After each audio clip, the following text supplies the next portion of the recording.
What's up, Sneaky Nation? Sneaky P back with week number 2 of the preseason in our Los Angeles Crusaders franchise and year number 6. Today we are taking on the Pittsburgh Steelers. This is a team that has given us trouble in the past, including last year where they beat us in the preseason and in the regular season, and that regular season win gave them the tiebreaker over us, which kept us out of the playoffs. So, we definitely need to see how our team tests up against them this year. The first preseason game was very hit and miss. Our starters looked incredible, but our bench just looked ferocious.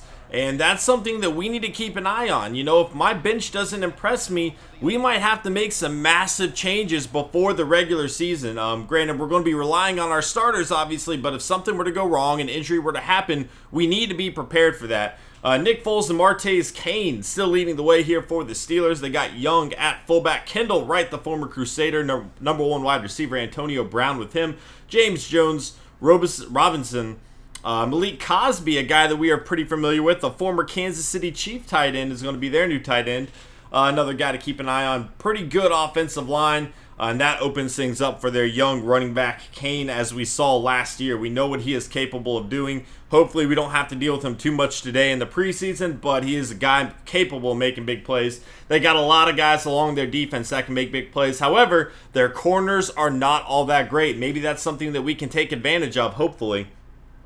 Secondary, for the most part, Tyrus Simon is pretty young, but we also saw what he was capable of last year. He's a very good player. Let's go ahead and kick things off here. The Steelers are going to return first, and this is going to be fielded on about the 2-yard line. Reyes is going to take it up just past the 20 here to about the 23-yard line, and that is where Foles and Kane will take over. Martavis Kane get things going with about a 3-yard run there. 2nd and 7, Kane on the left side, and he is going to gain about 4 more. 3rd and 3, and he is going to be getting the first down there. 1st and 10, Nick Foles on the right side. Jones cannot hold on. Brandon Spikes knocking that one free. 2nd and 10, Brown, a nice reception of about 8 yards. 3rd and 2, Martavis Kane on the left side has a first down across midfield and still on its feet as he takes it down to the 44-yard line of Crusader territory. Sims this time going up the middle, and he is going to pick up about 7 there. 2nd and 3, Sims again, another first down run here for the Pittsburgh Steelers. 1st and 10, Kane going to get wrapped up quickly there, losing yards. 2nd and 11, Foles over the middle. This is going to be caught by Kane. 3rd and 8 for the Steelers. Foles barely gets the ball away there, and the Steelers are going to come out and settle for a field goal here, knocking it through the uprights and taking a 3-0 lead. Under 3 minutes to go here in the first quarter. Jesus King now getting things going for the Crusaders. A 6-yard run, 2nd and 4. Stuart Denny finds Chase Cross. That's only a gain of about 2. 3rd and 2 now. King fumbles the ball, and Sherrod jumps on it for the Steelers. That is going to set them up with incredible field position on the 21-yard line. A huge mistake from King there, and the Steelers looking to build on this early lead. Martavis Kane not going to find a hole there. It's going to be 2nd and 7. Foles on the left side, they are going to say he caught that ball, which actually kind of hurts the Steelers as he lost 2 yards. However, Malik Cosby, very familiar with the Crusader defense, going to take it down to the 5-yard line. Charles Sims, though, going to have nowhere to go. 2nd and goal now. Sims breaks the tackle, gets a nice block into the end zone. Touchdown for the Steelers. What a run by Sims, breaking the tackle, and then great awareness by the guard to keep that play alive and lead him into the end zone. That was almost intercepted by the Steelers. Moats had a 0-yard run to get things going. 3rd and 10 now. Ryan McNeil's going to have a first down, a reception of about 12 yards. Moats on the right side going to pick up about 2. 2nd and 8, play action now. McElroy, that's getting swatted down. 3rd and 8 for the Crusaders. The bench needs to prove something here, and Devin Golden is going to have a 13-yard reception there. 1st and 10, Moats going up the middle, runs into the Steelers defensive line again. No gain. 2nd and 10, McElroy over the middle, almost intercepted again. He is getting incredibly lucky right now. The Steelers just cannot hold on to these interceptions, and that could have been really bad for McElroy on numerous occasions there. As you see the Steelers taking back the ball, another first down run. 1st and 10 now. On the left side, this is Strong breaking a tackle, staying in bounds, and picking up about 8 yards there. The Steelers, 2nd and 2 on the right side. Ted Ginn Jr. making the reception. 1st and 10. Pressure on its way, and he is going down. That is a sack for the Crusaders. 2nd and 18 now on the left side. This is Ted Ginn Jr. once more. 3rd and 5 now, trying to make something happen. And this is going to be completed to Martavis Kane. Under a minute to go here before halftime for the Steelers. Barkley, pressure on its way. He is going down. 2nd and 14 for Matt Barkley. We saw him at the end of last season for the Chargers, if I remember correctly. It's going to be 3rd and 7 now for the Steelers, trying to make something happen. And Robinson has a first down, but the time is ticking away. About 20 seconds to go here on the left side. Strong is going to get out of bounds. 2nd and 10. He did not pick up a yard there. Robinson has a catch, but he is down on the 10-yard line inbounds. They had to call their last timeout, and with that sack, they are not going to be able to get a play off. A huge wasted opportunity for the Steelers there to not even get a field goal there. They were going to try to go for the end zone, but the sack kept the clock going, and 10-0 will be the lead as we go into halftime.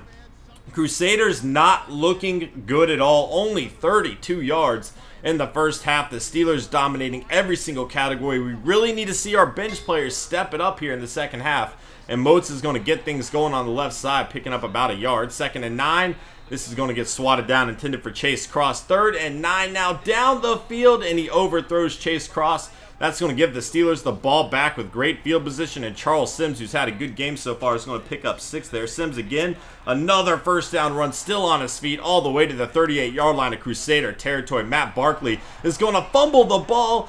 That is Deshae Campbell, the quarterback, forcing the fumble, and Dion Ware is going to recover it for the Crusaders, hoping to breathe some life into this otherwise lifeless team right now. 1st and 10, going down the field. Yakov Moody has a huge catch down to the 19-yard line, a 34-yard reception. That was Prenis Sherman coming into the game. Little play action. Sherman over the middle. That's going to get intercepted by Timmons. It was swatted down, and Timmons with the incredible awareness to make the play on the ball. The Steelers have taken the ball back. 1st and 10. Sims now on the right side. He is going to pick up 6 there. 2nd and 4. Barkley on the right side connecting with Sims out of bounds. 3rd and 4 for the Steelers. They need to make something happen, picking up a first down. And Ted Ginn Jr. cannot hold on to the ball. That was Deshae Campbell knocking the ball free. Campbell had a terrible week 1, giving up a touchdown in the first week of the preseason, but he has been huge here today for the Crusaders defense. Maybe the one bright spot for the Crusaders altogether so far. 2nd and 1, Moats is going to have a first down and more into Steeler territory. An 8-yard run there over the middle. This is Pone Mendenhall, but he is going to be injured on the play. That is something to keep an eye on as Ryan McNeil down the field to the 25-yard line. We are in the 4th quarter. Going to the end zone, Sherman overthrows Mack there. 2nd and 9. That's going to get swatted down. 3rd and 10 now. It was 2nd and 10. My bad. 4th and 10. Chuck Vaughn is going to barely miss the field goal. There was a huge wind gust towards him. He could not make it happen. That is a rookie mistake. It is the preseason. I still feel pretty comfortable with him, but we would have liked to see him make that. We do feel like he has potential. We'll have to keep an eye on him throughout the rest of the preseason as Martez Kane gets up right under midfield. Sims will take it across midfield to the 43, though. Barkley, plenty of time to work with, and he will find a wide open Sims who ducks out of bounds. 3rd and 1, Sims has the first down.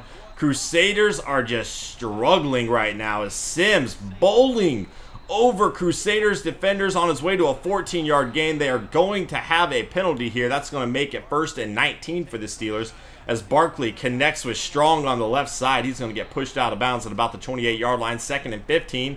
This is Rogers on the left side, going to bring up 3rd and 10 for the Steelers here, and he is going down. That is a sack for the Crusaders defense, and another field goal, just shy this time from the Steelers. That is good news for the Crusaders. The wind gust is really messing with the kickers here today as you see Moats run for 8 yards there. 2nd and 2, Moats, another nice run up the middle. He has picked it up here in the second half. He struggled in the first half, but showing signs of life here in the second. 2nd and 10, Keyston Mack makes a nice catch behind him. 1st and 10, Sherman over the middle, intercepted by Williams here. That is a second interception we have seen from Sherman. The first one was by Timmons, and now Williams making a play on the ball. The Crusaders were panicking, trying to get down the field quickly, and that is when mistakes happen. Rogers for the Steelers, nothing there. 3rd and 10 now, another handoff to Rogers, not going to be able to get the first. The Crusaders are going to sub in Snelling here and see what he can do. 2nd and 10 for the Crusaders. Just getting a few snaps for the other quarterback as you see him connect with Keyston Mack up at the 50-yard line there. But that's not going to work. 2nd and 13. Snelling going to get sacked again. Not getting much time to work with. 3rd and 19. Down the field. The time has expired. And that is going to be the game. 10-0 is the score. I don't know that we have ever seen the Crusaders shut out of a game throughout this series. Granted, it was mostly our backups playing throughout the entire game today, but Definitely not what you want to see. Our backups have not been good at all in 2 preseason games. The one bright spot today would be Deshae Campbell. Forcing a fumble. We saw him break up that huge third down pass to Ted Ginn Jr., but man, a lot of mistakes. None of our quarterbacks looking good here. Denny only threw 1 pass. He completed it, but it was only 2 yards. McElroy only 2 of 6. Snelling 1 of 3. Granted, he was trying to get down the field quickly. Sherman, 0 touchdowns, 2 interceptions. Not a good showing from our backups, and it's something to keep an eye on. Again, this might be a situation where we just have to clean house and bring in new players that we feel like can help us if an injury were to occur. Moats really picked up his play in the second half. He struggled greatly in the first half. Come second half, though, he was a different player. And that's something to kind of keep an eye on. But yeah, Deshae Campbell, kind of the hero of the team today in a losing effort, unfortunately. But we're definitely relying on him quite a bit more than we had in the past, based on the loss of LeJean Knight. And I was really intrigued by what he showed today. Again, last week he really played terrible. He went for an interception and it did not pay off. So this week to kind of see him step his game up kind of gives me a little bit more faith in him and moving forward. But we have 2 preseason games left. We're going to see what this bench can do. We need to see something from them, though. That is definitely important, guys. Thank you so much for watching. I hope you enjoyed, and I'll see you next time. Later.